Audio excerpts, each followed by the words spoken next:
Personnes ne savent pas ce que les hommes de Dieu subissent. Subissent comme épreuve, comme combat, comme attaque.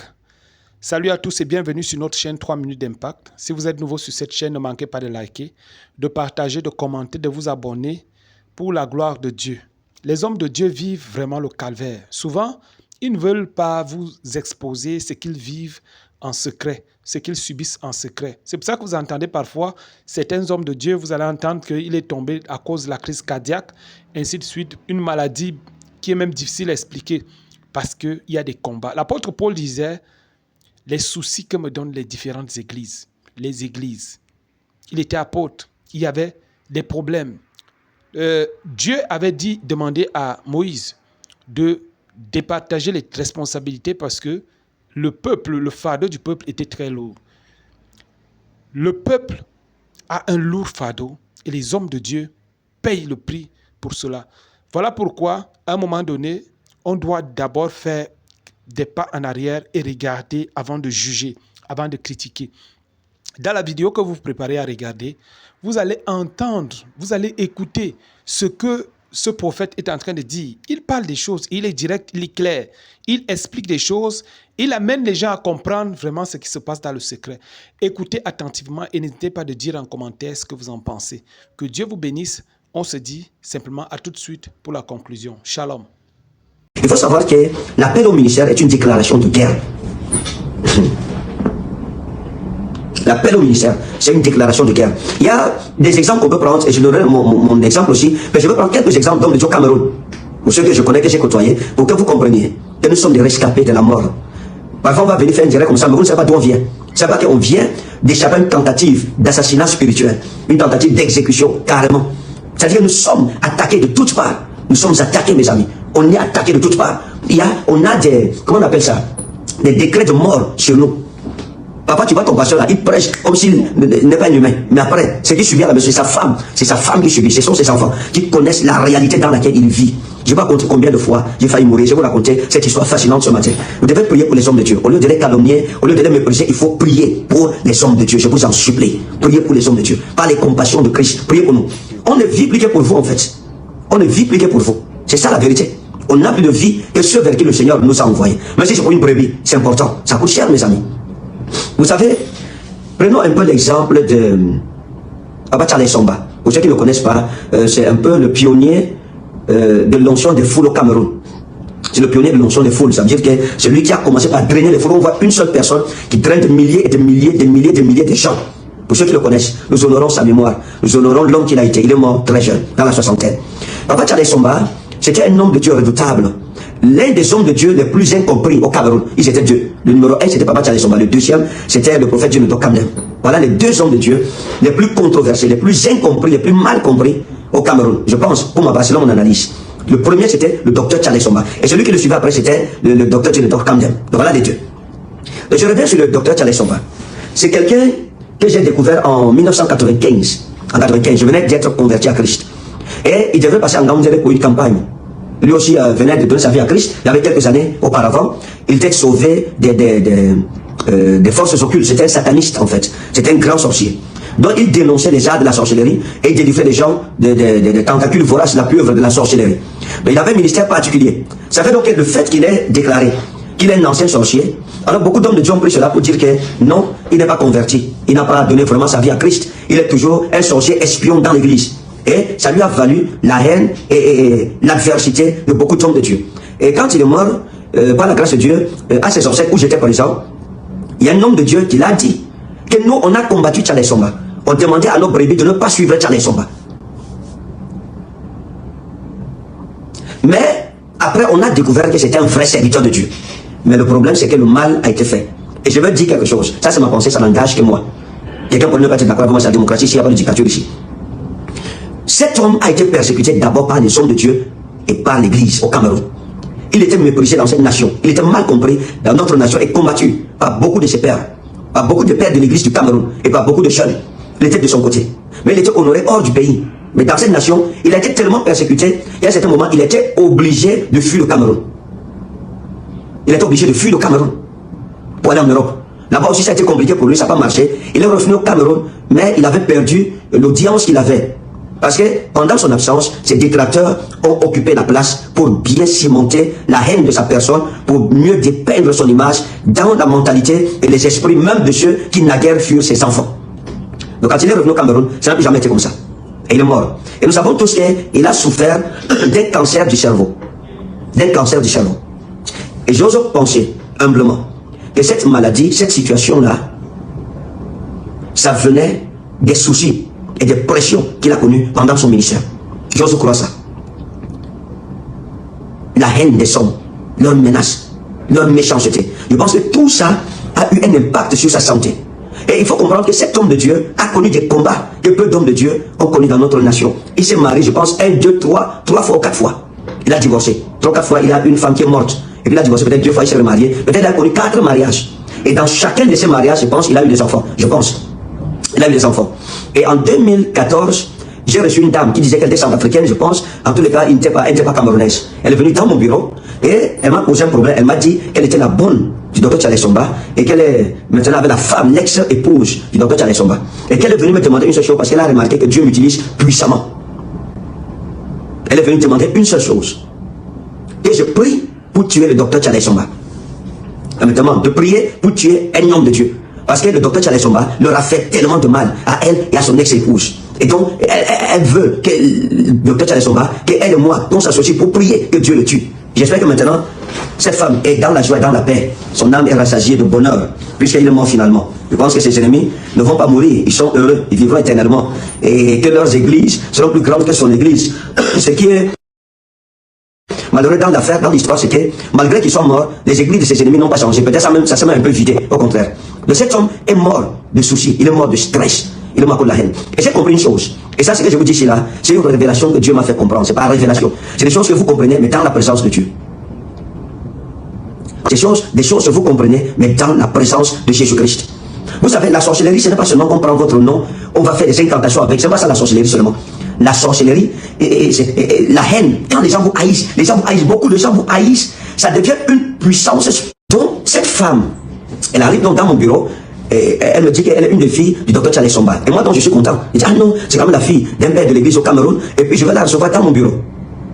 Donc, elle vient me voir, je me dis, ah non, c'est quand même la fille du docteur Tchale Somba, et je la reçois dans mon bureau. Et puis pendant qu'on parle, une femme pleine de haine, une femme aigrie, une femme que, si elle avait dans le matériel du docteur Tchale Somba qui dort là, elle l'aurait exécutée. Elle me dit simplement, vraiment prophète, je vois comment Dieu vous utilise, je sais que vous êtes un vrai serviteur de Dieu. Et donc, je veux que vous et moi, on prie pour tuer le docteur Tchale Somba. Mes amis, j'étais glacé, j'étais dépassé, j'étais hurluberlué, j'étais luluberlué, j'étais éberlué, hébété. J'étais ébahi, j'étais ahuri, mes amis, désemparé. J'étais dépassé, mes amis. Donc, je ne croyais même pas que c'est vrai, c'est comme si je rêvais. Je dis, madame, pardon. Elle me dit, ah non, je sais que Dieu vous exauce. Et tu es venu pour qu'on prie pour que le docteur Tchale Somba meure. On va le tuer ensemble. Parce qu'il a maltraité sa femme et il m'a maltraité moi-même. Mon argent, il n'a pas payé, etc., etc. Il lui a posé une question, la suivante. Est-ce que vous êtes né de nouveau? Elle m'a dit oui. J'ai dit, pardon? Elle dit oui. J'ai dit, attendez. Est-ce que vous êtes né de nouveau? Est-ce que vous êtes né de nouveau? Elle dit oui. J'ai dit, ok. Je ne pense pas que vous êtes né de nouveau. Je ne crois pas que vous êtes né de nouveau, vraiment. Elle demande pourquoi vous dites ça. J'ai dit parce que quelqu'un qui a Christ ne peut pas souhaiter la mort de son prochain. Quelqu'un qui a Jésus ne peut pas, un enfant de Dieu ne peut pas haïr son semblable. Je veux dire, la Bible dit que si tu ne peux pas aimer l'homme que tu vois, tu n'arrives pas à aimer un être humain comme toi que tu vois, comment vas-tu prétendre aimer Dieu que tu n'as jamais vu? Comment? Je lui ai dit, madame, quand vous partez rencontrer des gens, renseignez-vous sur ces personnes. Je lui ai dit, sortez de mon bureau immédiatement et ne remettez plus jamais vos pieds ici. Méchante femme, vous êtes méchante. Vous êtes méchante. Comment vous pouvez démonter? Donc c'est pour ça que vous marchez de lieu en lieu. Maintenant, la sorcellerie, c'est pas différent des incantations parce que c'est la sorcellerie en fait. La sorcellerie, c'est quoi? C'est une malédiction, c'est ça qu'on appelle le maléficisme. C'est des mauvaises pensées contre une personne ou des mauvaises paroles dites contre une personne. C'est ça le maléficisme, c'est ça la sorcellerie. Quand beaucoup de personnes vous haïssent, c'est-à-dire les gens vous haïssent, on te hait, on te souhaite du mal, ça deviendra un combat spirituel, ça deviendra une puissance que tu ressentiras négative contre toi, une pression maléfique qui cherchera à te déstabiliser. Il faudra prier contre ça pour sortir vainqueur de ça. Parce que les gens ne le savent pas. Les paroles négatives sont des flèches lancées contre nous. Et quand c'est plusieurs personnes en même temps, ça fait plusieurs choses en même temps. Donc, il y a des gens qui échouent dans la vie, pensant qu'on les a bloqués au village. Non, c'est qu'ils n'ont pas pu surmonter la haine de leurs ennemis, qui est venue comme sous forme de flèches invisibles pour tuer ces personnes. Donc, le docteur Charles Somba, il a eu plusieurs divorces. Là, vous posez la question, pourquoi? Pourquoi les hommes de Dieu sont sujets à autant de divorces? Les foyers des hommes de Dieu sont attaqués, pourquoi? Les gens pensent que c'est parce que c'est de mauvaises personnes. Pas forcément. Ni eux, ni leurs épouses. C'est pas ça en fait. Le vrai enjeu, il est invisible, il est spirituel en fait. C'est que c'est des attaques. Le diable veut les déstabiliser à cause du ministère. Parce que le ministère, pour Satan, est quelque chose de redoutable. Délivrer les âmes qui normalement devaient être au service du diable, mais le diable tient tête. Et il a une rancune, une rancœur contre les hommes de Dieu pour cela. Parce qu'on apporte la délivrance aux gens, on guérit des captifs de maladies, des captifs de sorcellerie, des captifs de blocage, des limitations spirituelles. Quand le programme que je suis en train de faire à Douala, on pense que le diable sera content. Non mes amis, il ne sera pas content. Donc il faut que les gens comprennent cela. Mais les gens ne comprennent pas ça. On prend ça plutôt comme des faiblesses. Des hommes de Dieu commencent à les calomnier cette heure. Les hommes de Dieu divorcent. La plupart des hommes de Dieu divorcent dans leur mariage. Pourquoi? Parce qu'ils font face à des combats, à des pressions spirituelles redoutables. Il y a des hommes de Dieu qui rentrent au ministère, comme ça, ils rentrent au ministère, ils tombent malades. Ils tombent malades. Ils sont morts. Ils meurent jeunes. Comme ça. C'est un héros pour l'église. Il demeure un héros dans cette nation. Il est mort jeune, mes amis. Il est mort très jeune. Et lorsqu'il est mort, son épouse, notre maman, a été négligée par l'église. C'est que j'étais très sérieux, je pèse mes mots. Elle a été négligée. Son mari a bâti des églises au Cameroun, hors du Cameroun, je pense même en Europe. Mais après la mort de son mari, elle a été abandonnée. Et j'ai un frère bien aimé dans la foi qui a reçu sa femme, qui lui a parlé un peu de ce qu'elle vivait, des choses par lesquelles elle passait. Pourquoi cet homme est mort? Il est mort dans le champ de bataille. Pourquoi? Parce que le diable savait que c'est une flèche de Dieu contre les intérêts du diable dans cette nation. D'autres nations sont l'objet de beaucoup de conspirations venant de la part du diable. Et ne vous associez pas dans cette conspiration-là pour être des complices de la chute des héros du royaume de Jésus-Christ. Non, non, ne faites pas cela, c'est dangereux. Parce que Dieu demande le sang de ses serviteurs, ses prophètes, à ceux qui ont versé leur sang. Il faut comprendre cela. Alors vous savez, beaucoup d'hommes de Dieu ont failli être empoisonnés. Et beaucoup ont été empoisonnés. Beaucoup sont morts. Dernièrement, j'ai encore vu sur Facebook un jeune homme de Dieu qui est mort par empoisonnement. Oh bien, on l'a empoisonné 6 fois. La 6e fois, ça l'a emporté. On se demande pourquoi. Pourquoi les hommes de Dieu sont tant en danger? Pourquoi leurs vies sont tant instables? Pourquoi ils sont si attaqués? Mais les gens n'arrivent pas à comprendre que c'est à cause de la délivrance du peuple. Même la délivrance, on chasse les démons là. C'est pas n'importe qui peut chasser un démon. Il y a des gens qui essaient de chasser un démon là, tu es mort. J'ai raconté souvent l'histoire d'une femme que j'ai délivrée à l'église. Avant de la délivrer, j'ai demandé dans la salle, qui peut délivrer cette femme? Une soeur s'est levée, elle a dit, moi je vais la délivrer. Et j'ai demandé à la soeur, est-ce que ta vie de sanctification et de consécration est bonne? Elle a dit oui, et elle est venue. Je lui ai laissé la place. C'était une vieille maman. Le démon parlait en langue de mes frères. Un démon qui parle en langue. Et la maman lui a tourné le dos. Pendant qu'elle disait, je te chasse au nom de Jésus. Elle suis méchant, sors de ce corps, je te chasse au nom puissant et souverain de Jésus-Christ. La maman l'a parlé en langue. Et la maman lui a dit que, ma fille, quitte derrière moi. Ce combat n'est pas ton combat, c'est contre le prophète lui-même. C'est contre le prophète Canet Ferdinand que nous on est ici. Quitte ce combat n'est pas à ton niveau. Elle a continué à prier, sors, je lui ai dit, sors, tais-toi, ferme ta bouche. La maman a dit, ok, comme le témoin dit, comme je parle, tu ne m'écoutes pas. Ok, elle s'est retournée. Comme la soeur avait la main tendue sur la femme comme ça, la femme aussi tendue la main sur la soeur. La soeur est tombée comme ça, bam, comme un sac de macabo. Heureusement, il y avait le protocole. On l'a arrêté, sinon elle explosait sa tête sur la dalle. Elle est tombée, mes amis. Elle est tombée dans le coma. Il a fallu encore la prière, elle est revenue. Quand elle revient en elle-même, je lui demande en plein culte, qu'est-ce qui s'est passé? Elle dit que quand la maman l'a fait comme ça, elle a senti une puissance comme un courant, aussi c'est un camion à 120 km/h qu'il a cogné. Et elle s'est renversée. Et j'ai prié, le démon est parti. J'ai dit aux gens, vous voyez, c'est comme ça que vous devez savoir que le diable combat les hommes de Dieu. Nous nous faisons face à cette pression. Moi, on ne se plaint pas. On n'en parle même pas. Les gens pensent que tout va bien pour les hommes de Dieu. Non, mes amis, j'ai expliqué quelque chose. Quand Jésus-Christ chassait le démon sur le Gadarénien, la Bible dit qu'il y avait au moins 2000 porcs. Les démons sont entrés dans ces porcs-là. Ça veut dire qu'il y avait au moins 2000 démons dans ce jeune homme. Imagine-toi donc que tu chasses il y a quelqu'un comme ça dans l'église. Tu en as 10 comme ça. Ça fait combien? La brebis à l'église, et que son onction soit assez puissante pour se protéger lui-même, protéger sa maison et sa famille. C'est ça que les gens ne savent pas. Les gens doivent comprendre cela. Mais beaucoup ne le comprennent pas, mes amis. C'est énorme. C'est énorme. Les hommes de Dieu, les batailles des brebis tombent sur le berger. C'est pour ça que nos familles sont attaquées, nos vies sont attaquées. Pourquoi? Parce que nous sommes dans une guerre que vous ne pouvez même pas imaginer. Alors, un jour j'ai fini un programme. Il faut comprendre que parfois, il y a des programmes où le diable cherche à enlever la vie du prédicateur.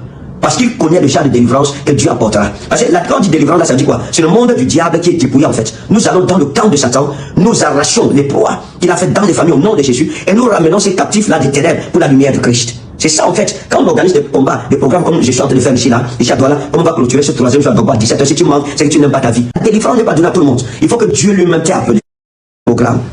Le programme était redoutable, mes amis, c'était fort.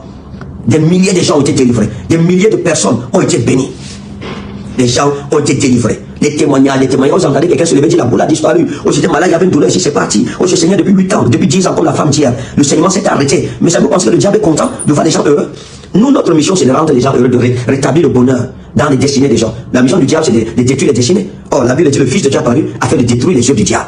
Donc, les gens peuvent, nous, on organise un programme, on voit seulement que non, vraiment, il y a beaucoup de monde, les gens donnent les offrandes. Ce n'est pas ça, ça c'est la partie émergée de l'iceberg. J'ai fini le programme. Quand j'ai fini dans le programme, je devais rentrer sur Yaoundé. C'est dangereux lorsqu'un prédicateur a un programme dans une autre ville. C'est dangereux parce que le diable va mettre beaucoup de pièges pendant le voyage. Je finis dans le programme et je décide de retourner après le programme sur Yaoundé.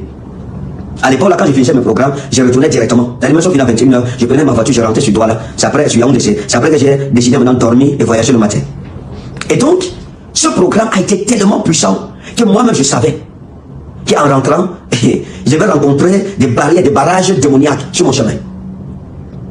Et comme je me sentais un peu épuisé, j'avais donné beaucoup au peuple, et que j'étais seul, j'ai donc demandé à un de mes fils de m'accompagner. Je lui ai dit, ok, toi tu m'accompagnes. Dès qu'on arrive à Yaoundé, là tu rentres, je te mets dans le bus, tu rentres sur Douala, et puis voilà, je rentre à la maison. Il a dit, d'accord, donc t'es deux. On a pris la route, j'étais au volant. On a commencé à conduire, j'ai commencé à conduire. J'ai conduit, on parlait, on partageait ensemble, le voyage se passait très bien. Mais je savais qu'il y a quelque chose qui ne va pas. Donc on est arrivé à un certain niveau. On est arrivé à un certain niveau, c'était un long train. C'était un long train, un très long train, avec des ravins des deux côtés de la route. Des ravins profonds des deux côtés de la route. Il y avait un camion devant moi. On roulait normalement, le camion était là, il roulait, je derrière le camion. À un certain moment donc, et le camion roulait vite.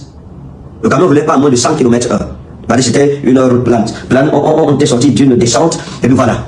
Et donc, je vais clignoter à gauche pour doubler le camion. Et vous savez, les routes au Cameroun, elles sont toutes petites comme ça. À peine deux voitures peuvent s'interchanger. Et donc, quand je clignote pour signaler au chauffeur du camion que nous allons doubler, je suis sur le point de doubler, j'engage donc, je double. Quand je double le camion se rabat de mon côté. C'est-à-dire, il laisse son couloir, il vient dans mon couloir pour m'amener dans le ravin. Je vous dis la vérité devant Dieu. Je savais que c'était fini. Je savais que je partais dans le ravin. Je me suis mis à parler à ma voiture. J'ai dit à ma voiture, non, non, non, non, non, non, tu ne vas pas dans ce ravin.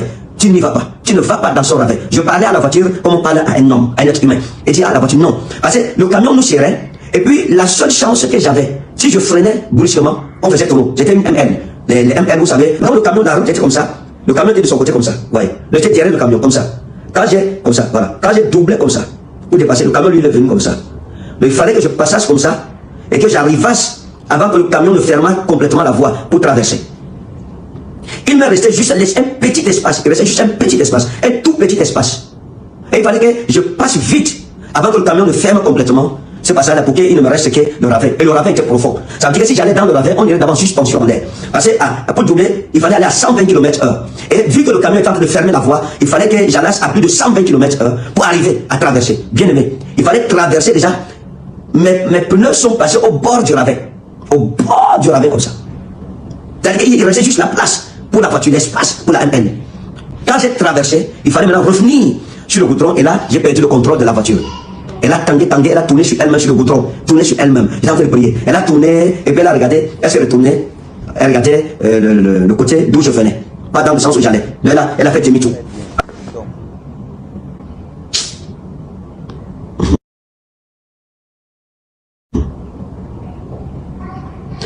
Heureusement, aucune voiture ne venait en face. Si une voiture venait en face, je n'aurais aucune chance. Heureusement, il n'y avait pas de garde-fous en route. S'il y avait des garde-fous, je ne serais pas vivant. Peut-être Dieu seul sait. Aujourd'hui. Mais les gens ne savent pas ces choses. J'ai arrêté ma voiture devant le camion et on est descendu. En pleine route. Le char est garé devant lui. Il s'est arrêté. En pleine nuit. Ils étaient deux. Quand il s'arrête, je lui demande, mais monsieur, vous vouliez me tuer quoi? Il me dit que vous n'avez pas vu les deux hommes qui étaient en train de bagarrer sur la chaussée. J'ai dit pardon. Il dit, il y a eu deux hommes qui bagarraient au bord de la route. Et finalement, quand j'arrivais, brusquement, ils sont montés sur le goudron en train de bagarrer. Et c'est eux que j'esquivais. Je lui ai demandé que deux hommes ou mon frère, ils sont où? Il n'y avait personne.